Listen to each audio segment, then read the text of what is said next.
शिव शक्ति की, भक्त और भक्ति की ये कथा महान। शिव महापुराण, शिव महापुराण, शिव महापुराण। ओम नमः शिवाय, नमः शिवाय, ओम नमः शिवाय, नमः शिवाय, नमः शिवाय, ओम नमः शिवाय, नमः शिवाय, नमः शिवाय।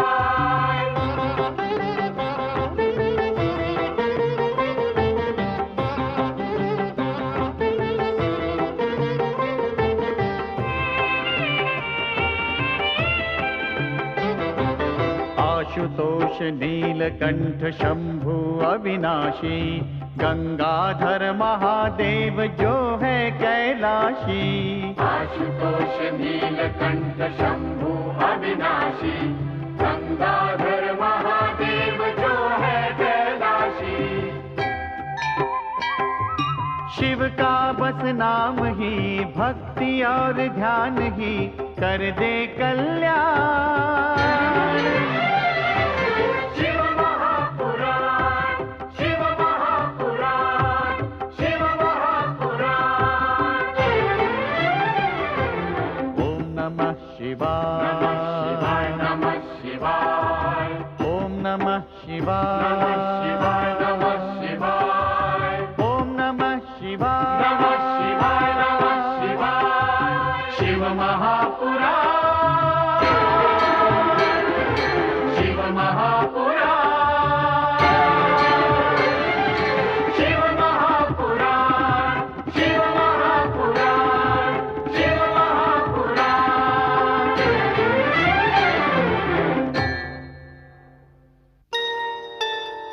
कैलाश पर्वत पर वरराजा शिव का सुंदर रूप सभी को आनंदित कर देता है।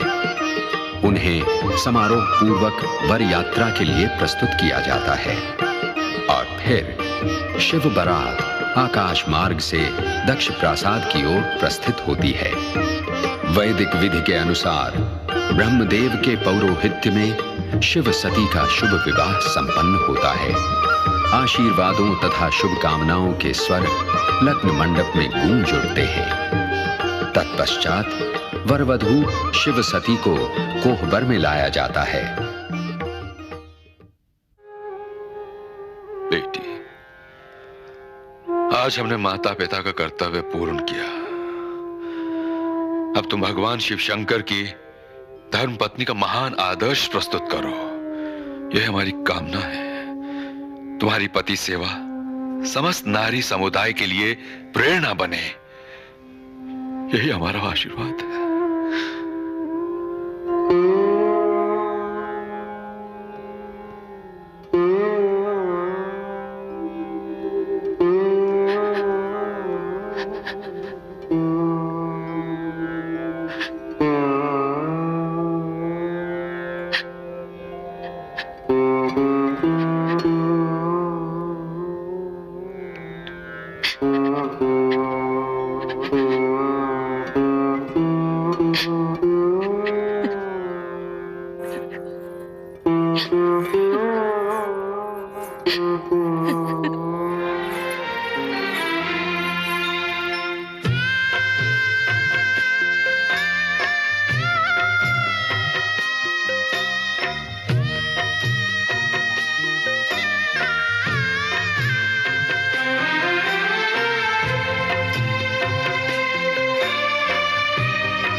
कुछ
भगवान शिव तथा शक्ति रूपिणी सती ने वैदिक विधानानुसार पति पत्नी बनकर कैलाश पर्वत पर पदार्पण किया। माता पिता की स्नेह छाया में पली राजकुमारी सती ने पतिगृह पहुंचते ही हिम शीतल वातावरण से अपने को आत्मसात कर लिया। वे अपने पतिदेव शिव शंकर की संगिनी बनकर उनके साथ ध्यान समाधि में लीन हो गईं। शिवा सती शिवमयी हो गईं। ओम नमः शिवाय। ओम नमः शिवाय। ओम नमः शिवाय। ओम नमः शिवाय। प्रभु ध्यान समाधि में मग्न है। माता सती उनकी आराधना में। ओम नमः शिवाय। ओम नमः शिवाय। धन्य है कैलाश की शोभा।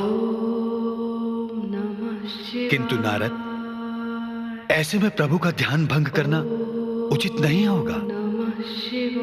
हाँ, चलो यहीं से प्रभु के दर्शन करके कैलाश यात्रा आरंभ करते हैं। ओम नमः शिवाय। ओम नमः शिवाय। हर हर महादेव। हर हर महादेव।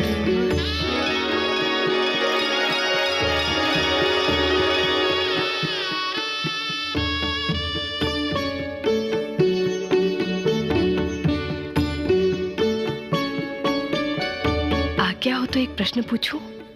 अवश्य पूछो देवी। कभी कभी आराधना में अचानक ध्यान भंग क्यों हो जाता है? जब भक्त आराध्य को सच्चे हृदय से पुकारता है तो आराध्य स्थिर नहीं रह पाता। आपका तात्पर्य यह है कि भक्त में भगवान से अधिक शक्ति होती है? प्रश्न शक्ति का नहीं, भक्ति का है सती। भगवान सर्वशक्तिमान होकर भी अपने भक्तों के अधीन होता है। ऐसे भक्त की मुक्ति का साधन क्या है स्वामी? शिव तत्व में दृढ़ आस्था। शिव तत्व क्या है? प्रत्येक आत्मा में जो परमेश्वर विराजमान होता है वही शिव तत्व होता है। संसार के प्राणियों को शिव तत्व का ज्ञान कैसे प्राप्त होगा स्वामी? हमारी आराधना और भक्ति से।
नारायण।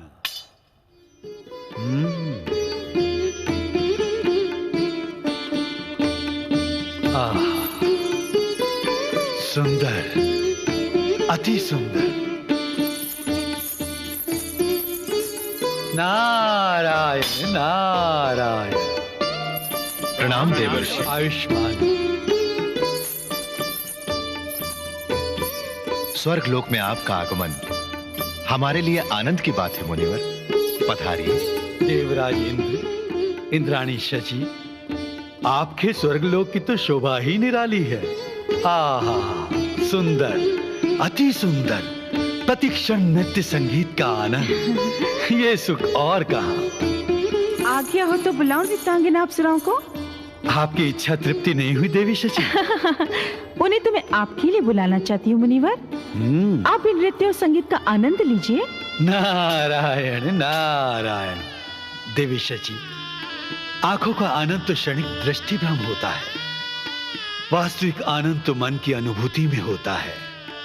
मैं भला, मेरा भगवत भजन भला, मेरा सारा नृत्य संगीत मेरी वीणा और खड़ताल में समाया हुआ है। आपके संगीत की बात ही निराली है मुनिवर। नारायण नारायण की ध्वनि के साथ आपकी वीणा और खड़ताल के मधुर स्वर सुनने के लिए तीनों लोग लालायित रहते हैं मुनिवर। तीनों लोग की बात सुनकर मेरे मन में एक लालसा जाग उठी है मुनिवर। कैसी लालसा देवी? मुनिवर, आप भूलोक भ्रमण को गए थे? नारद का अर्थ ही भ्रमण है देवी। परमपिता ब्रह्मदेव की आज्ञा का पालन करते हुए तीनों लोकों में नारायण नारायण की धुन जगाता रहता हूं।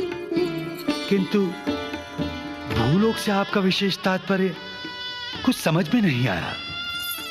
भूलोक के प्रति मेरी लालसा ये थी मुनिवर कि विवाह के पश्चात आपने कैलाशपति भगवान भोलेनाथ और माता सती के दर्शन तो अवश्य किए होंगे। हाँ देवी, भूलोक जाने पर भला नारद कैलाशपति के दर्शन किए बिना कैसे लौट सकता है? मुनिवर, विवाह के पश्चात कैलाश पर आनंदमय वातावरण होगा ना? अवश्य, वहां मुझे सभी प्रसन्न दिखाई दिए। मुनिवर, हमें ये जानने की बड़ी उत्सुकता है कि भगवान शिव नववधु सती पति पत्नी के रूप में कैसी कैसी लीलाएं कर रहे हैं। नारायण नारायण। वहां मैंने एक ही लीला देखी देवी। शिव ध्यान मग्न है और माता सती उनकी आराधना में। ओम नमः शिवाय, ओम नमः शिवाय की गूंज इस प्रकार गूंज रही है कि जो भी वहां जाएगा वो शिवमय हो जाएगा। इसका अर्थ ये हुआ कि माता सती और प्रभु शंकर ने गृहस्थ जीवन नहीं अपनाया। गृहस्थ जीवन से मैं परिचित नहीं हूं देवी। हाँ, महादेव और माता सती परमात्मा और परमेश्वरी के रूप में ज्ञान ध्यान मग्न है। उनके दर्शन पाकर मैं धन्य हो गया। हर हर महादेव। नारायण नारायण। भजमन नारायण नारायण नारायण भजमन नारायण। स्वामी, सोचा था विवाह के पश्चात शिव सती संसार वासियों के सम्मुख पति पत्नी की लीला का एक नया आदर्श प्रस्तुत करेंगे। हाँ शची, किंतु देवर्षि नारद तो कुछ और ही बता गए। स्वामी, शिव सती के बीच प्रेम आकर्षण होना ही चाहिए। उनमें सौंदर्य और श्रृंगार का मोहक भाव जगाना ही पड़ेगा स्वामी। ये कार्य सखा कामदेव ही कर सकते हैं। उनकी उत्पत्ति इसी कार्य के लिए हुई है और अब तो रति कामदेव की पत्नी भी बन चुकी हैं। शिव सती के मन में अनुराग की भावना जगाने के लिए मैं उन दोनों को भेजता हूं। यही ठीक है स्वामी।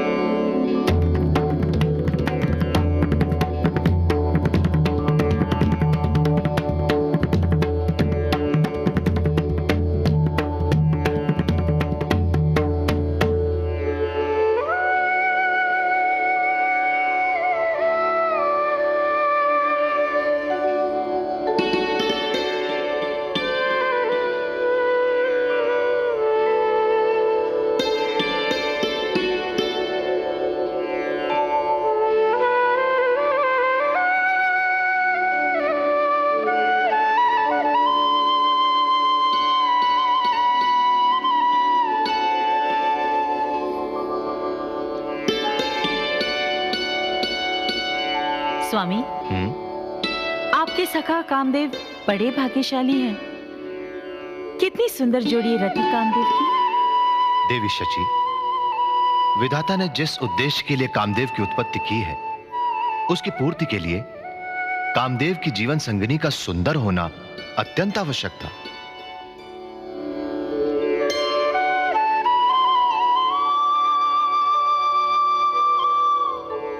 स्वामी, शिव ध्यान समाधि में माता सती उनकी आराधना में लीन है। क्या इनका ध्यान भंग करना उचित होगा? रति, देवराज इंद्र की आज्ञा से हम अपना कर्तव्य निभाने आए हैं। यह ना भूलो, शिव सती का अवतार सृष्टि रचना की प्रेरणा से ही हुआ है। हमें निर्भय होकर अपना कर्तव्य निभाना चाहिए। स्वामी, भगवान शिव की समाधि भंग करके देवी सती के प्रति उनके मन में अनुराग उत्पन्न करने की क्षमता क्या कामदेव में है? शची, कामदेव स्वयं अनुराग स्वरूप है। वो जहां भी जाएंगे वहां के वातावरण में अनुराग अपने आप छा जाएगा। हमारे उद्देश्य की पूर्ति के लिए वो पूर्ण समर्थ हैं। आओ लीलाएं आरंभ करें।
स्वामी, योगेश्वर भोलेनाथ पर तो रति कामदेव की लीलाओं का तनिक भी प्रभाव नहीं पड़ा है। निराश होने की कोई आवश्यकता नहीं है शची। हमें कामदेव की लीलाओं पर पूर्ण विश्वास है। वो पुनः प्रयत्न करेंगे।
ये क्या स्वामी?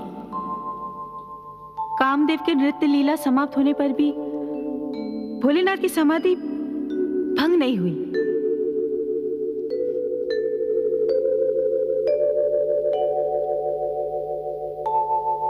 देवी सती भी उन्हीं की तरह ध्यान मग्न है।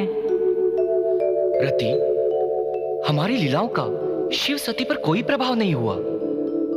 हमारा प्रयत्न निष्फल हुआ तो अनर्थ हो जाएगा।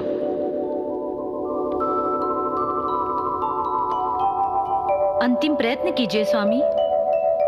कामबाण चलाकर इनका ध्यान भंग कीजिए।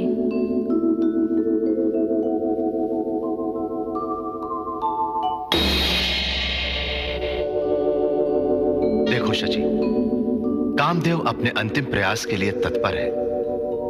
यह पुष्प बाण कामदेव की अमोघ शक्ति है जो कभी निष्फल नहीं होती।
अब हमारा उद्देश्य पूर्ण हो गया स्वामी।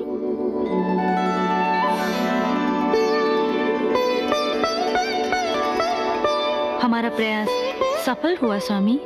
हाँ रति, अब शिव सती की यह आनंदमय लीला सारा संसार देखेगा।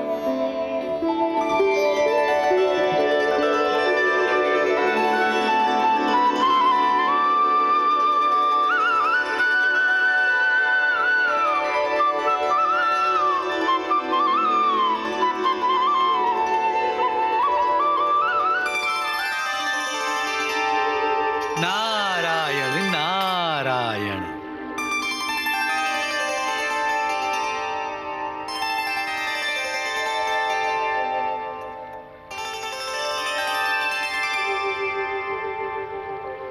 प्रणाम श्री हरि। सृष्टि के पालनहार भगवान विष्णु के चरणों में भक्त नारद बारंबार प्रणाम करता है। स्वागत है मुनिवर। आप किस ध्यान में थे प्रभु? कहीं वही विचार प्रश्न बनकर आपके मन में तो नहीं उठ रहा है जो मेरे मन को विचलित कर रहा है? मैं तो भगवान शिव शंकर की लीलाओं का स्मरण करके मन ही मन मुस्कुरा रहा था। नारायण नारायण। धन्य हो प्रभु। ध्यान में तो आपने प्रत्यक्ष देखा होगा कि मेरे भ्राता कामदेव ने रति के सहयोग से महायोगी भगवान शिव शंकर के मन को चंचल कर दिया। माता सती के प्रति उनकी चेष्टाएं, ये सब तो हम प्रत्यक्ष देख रहे हैं नारद,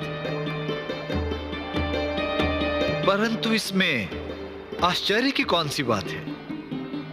प्रभु, एक महान योगी का इस प्रकार आकर्षित हो जाना, ये आश्चर्यजनक नहीं है? कदापि नहीं। भगवान शिवशंकर उसी विधान का पालन कर रहे हैं जो उन्होंने स्वयं रचा है।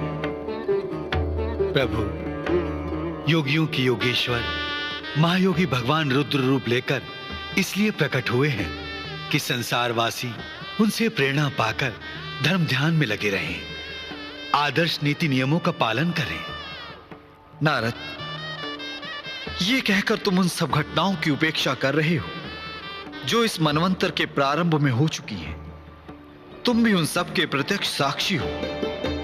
ब्रह्मदेव ने सृष्टि रचना हेतु मनु शत्रुपा, दक्ष प्रजापति तथा मनमथ कामदेव की उत्पत्ति क्यों की? क्या तुम इस प्रश्न से अनभिज्ञ हो? कदापि नहीं प्रभु।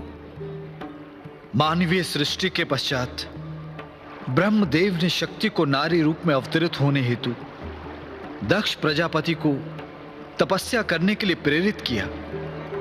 यह भी तुम जानते हो। इस सत्य को मैं भी जानता हूं प्रभु, परंतु ये सब मुझे स्मरण कराने का तात्पर्य क्या है भगवान?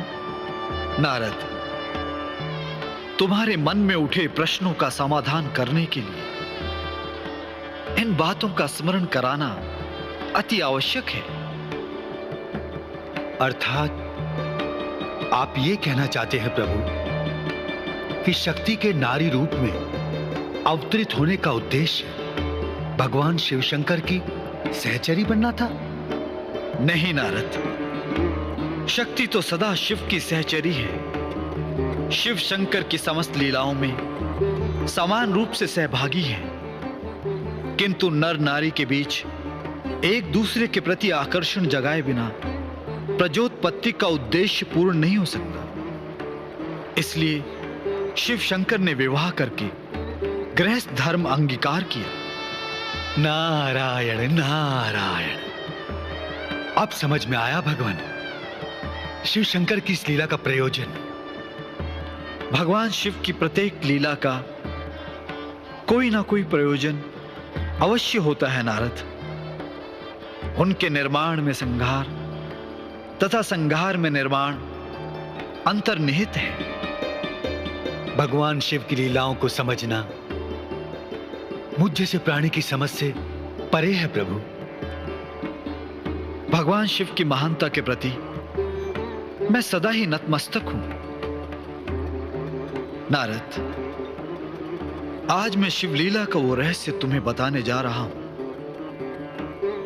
जिससे मैं स्वयं चकित हो गया था।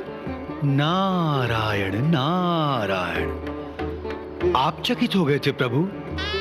हाँ नारद, पिछले मनवंतर में एक समय मेरा हृदय शिव की आराधना के लिए इतना प्रेरित हुआ कि मैंने उनके सहस्त्र नामों की महिमा प्रकट करने के लिए शिव सहस्त्र नाम रचने का पावन संकल्प किया तथा यह भी निश्चय किया कि प्रत्येक शिव नाम उच्चारण के साथ साथ सहस्त्र कमल पुष्प से शिव की आराधना करूंगा। ओम गुरुबुद्धये नमः। ओम आगमाय नमः। ओम प्रजापतये नमः। ओम विश्वबाहवे नमः। ओम विभागाय नमः। ओम सर्वगाय नमः। ओम स्नेहनाय नमः। ओम अजिताय नमः। ओम महामुनये नमः। ओम अधनाय नमः। ओम अमरेशाय नमः।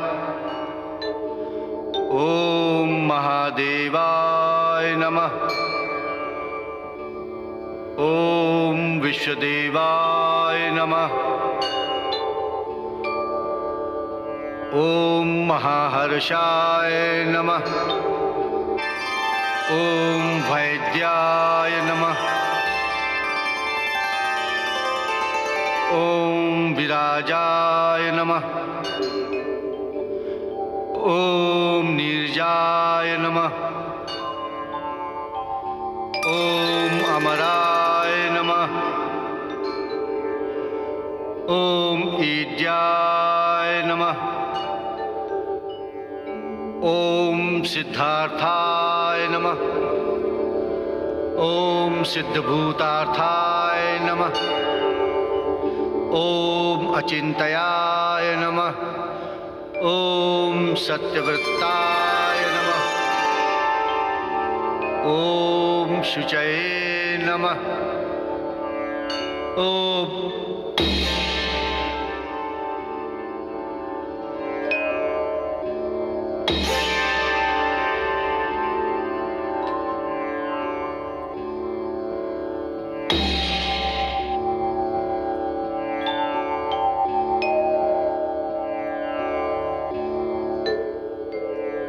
शिव शंकर, मैंने आपके सहस्त्र नामों की रचना करते हुए 999 कमल पुष्प आपको समर्पित किए, परंतु एक कमल पुष्प कम रह गया।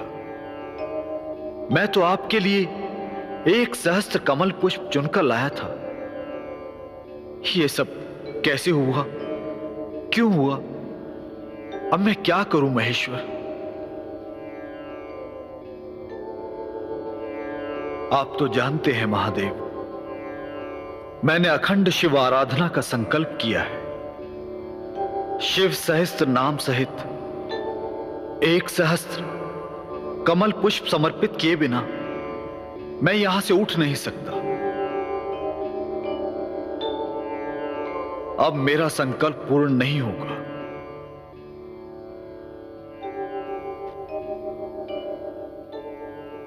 विष्णु, सब तुम्हें कमल नयन भी कहते हैं।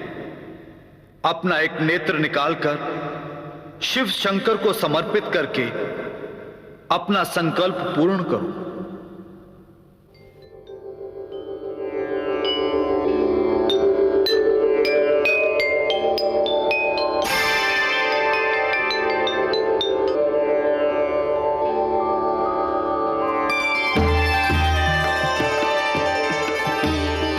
परम शिव भक्त श्रीहरि कमल के स्थान पर अपना कमल नयन समर्पित करने का निश्चय करके आपने हमारी भक्ति तथा अपना संकल्प पूर्ण करना चाहा। आपकी इस अलौकिक भक्ति को देखकर मैं अति प्रसन्न हूं। मैं आपके दर्शन पाकर धन्य हुआ महादेव।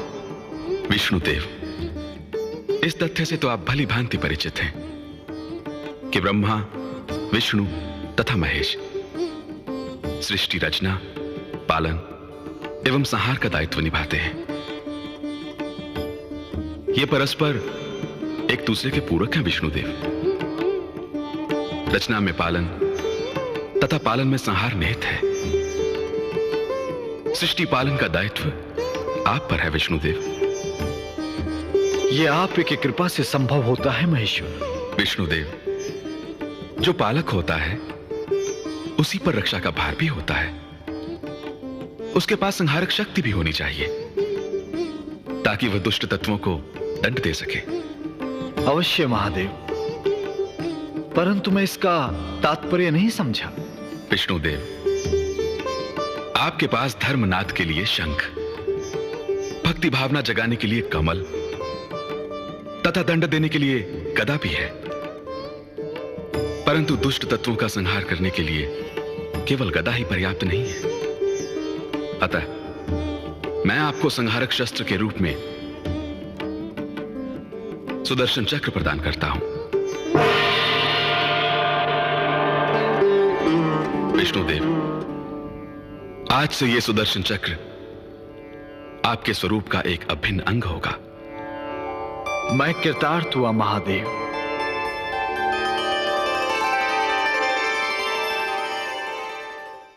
रामेश्वर शंकर सोमनाथ जय भीमा शंकर, महाकाल वैद्यनाथ जय केदारेश्वर। रामेश्वर सोमनाथ जय भीमा शंकर, महाकाल वैद्यनाथ जय केदारेश्वर। नाथों के नाथ की भोले विश्वनाथ की महिमा का गान। शिव महापुराण, शिव महापुराण, शिव महापुराण। ओम नमः शिवाय, नमः शिवाय, ओम नमः शिवाय, नमः शिवाय, ओम नमः शिवाय, नमः शिवाय, नमः शिवाय। शिव महापुराण,